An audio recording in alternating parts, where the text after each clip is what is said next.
Wi-Fi 1. Wi-Fi 1 came out in 1999, and this was the first time people could connect to the internet wirelessly. It operated in the 2.4 gigahertz frequency band and delivered speeds up to 11 megabits per second, which was enough for simple things like browsing the web and sending emails. However, the 2.4 gigahertz band came with a big problem. A lot of devices actually emit the exact same radio frequency, such as cordless phones, microwave ovens, and even Bluetooth signals. So Wi-Fi signals often got interrupted or weakened whenever those devices were running. And since the speed was already that slow, only one person can use the Wi-Fi. So if there's another guy trying to connect to the Wi-Fi as well, then the connection would be too slow and unresponsive. That's why some people back then still preferred using wired connections instead of Wi-Fi. Wi-Fi 2. Wi-Fi 2 was also introduced in 1999 like Wi-Fi 1, but it used the 5 gigahertz band instead of the 2.4 gigahertz. With this higher frequency band, it could deliver speeds up to 54 megabits per second, which made downloading files quicker and loading pages much smoother. And not just the speed, the 5 gigahertz band also has better stability compared to the 2.4 gigahertz. This is because most devices only emit signals at 2.4 gigahertz, so the 5 gigahertz band doesn't experience interference from those devices. But despite being faster and having less interference, the 5 gigahertz signal is shorter than 2.4 gigahertz. That's why Wi-Fi 2 was mostly used inside offices, since the short distance won't be a problem anyway. Wi-Fi 3. Wi-Fi 3 came out in 2003, and it's the generation that made Wi-Fi more popular for normal people. That's because it uses the 2.4 gigahertz frequency like Wi-Fi 1, but now its speed can reach up to 54 megabits per second like Wi-Fi 2. And this combination was great because at that time Wi-Fi 1 could reach a wide area, but it was too slow. And Wi-Fi 2 has a higher speed, but the area it can cover is too short. But with Wi-Fi 3, people finally got both good speed and wide coverage, which is why Wi-Fi started becoming common in many homes. Wi-Fi 4.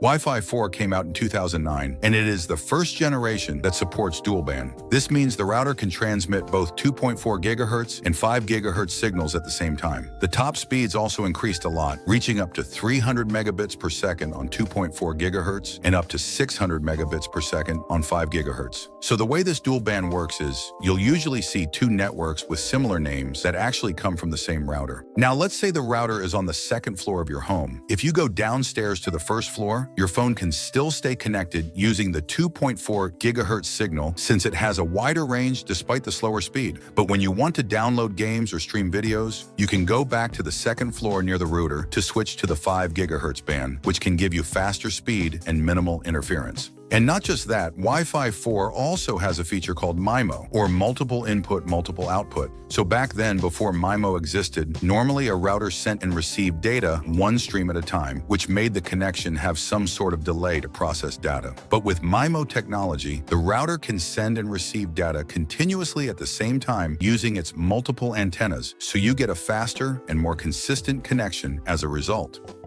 Wi-Fi 5. Wi-Fi 5 came out in 2013, and it was the first Wi-Fi generation to reach a gigabit level speed. It uses the 5 gigahertz band and can go up to 3.5 gigabits per second, which is great for smooth 4K streaming and downloading massive files like AAA games. Wi-Fi 5 also introduces mu-MIMO feature, which is MIMO but for multiple users. So before Wi-Fi 5, routers could only send data to one device at a time, which means other devices had to wait their turn. But with Wi-Fi 5, it can send data to multiple users simultaneously. So downloading or streaming on many devices can stay smooth at the same time. And Wi-Fi 5 has a unique feature called beamforming as well. Normally, Wi-Fi signals spread out in every direction, so a lot of that signal gets wasted. But with beamforming, the router can focus the signal directly toward your device, which makes the connection stronger and more stable, especially when you're a bit far from the router. However, despite all the speed upgrades and the beamforming feature, you have to remember that the actual performance you get still depends on the package you choose from your internet provider, because these numbers are just the maximum capability of the router. Which means if you have a Wi-Fi 5 router, but you're choosing the 100 megabits per second plan, then you will still only get 100 megabits per second, not 1 gigabit per second. So yeah, we still have to upgrade the internet plan first if we want to reach a higher internet speed.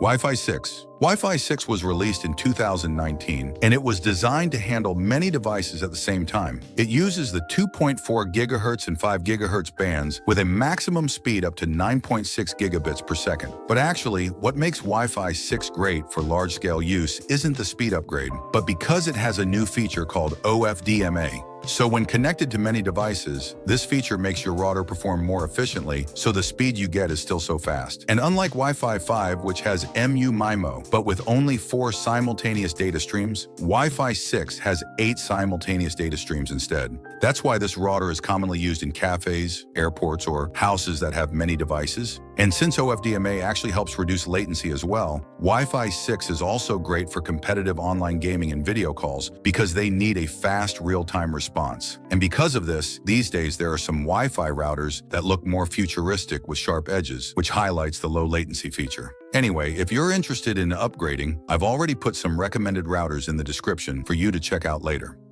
Wi-Fi 6E. Wi-Fi 6E came out in 2021, and it is basically Wi-Fi 6, but now it has a new extended frequency called the 6 GHz band. So this 6 GHz band is very useful in places like corporate offices or professional studios, because in these environments, hundreds of devices are already using the same 2.4 and 5 GHz bands from multiple routers, which makes the signals overlap. So if you use that network too, then the connection might become unstable. That's why the 6 GHz band was created, so that your device doesn't get interfered with those overlapping signals. However, not all devices support Wi-Fi 6E yet. Usually only high-end or flagship devices like iPhones and MacBooks, Samsung Galaxy Ultra series, and Asus ROG laptops that support it. Oh yeah, if you're wondering why some Wi-Fi 6E devices look different from the usual routers, that's because they have Wi-Fi mesh systems. Basically, mesh system uses multiple small routers placed around a building to create one big Wi-Fi network, so your device can automatically connect to the nearest point for a stronger network. This is especially useful because a regular router often can't cover large spaces on its own.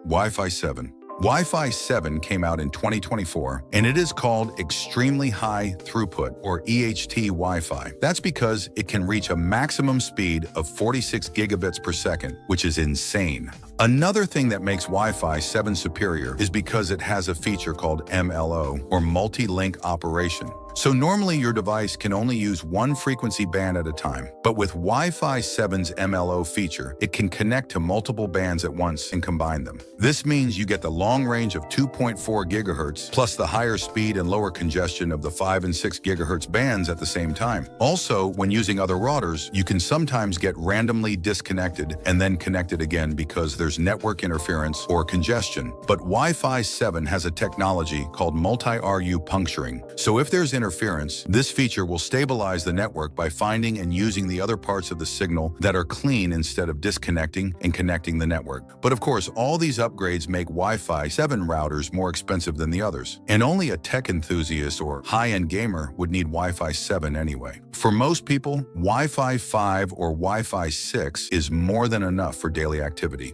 By the way, I made other cool videos too, so don't forget to watch it later, okay?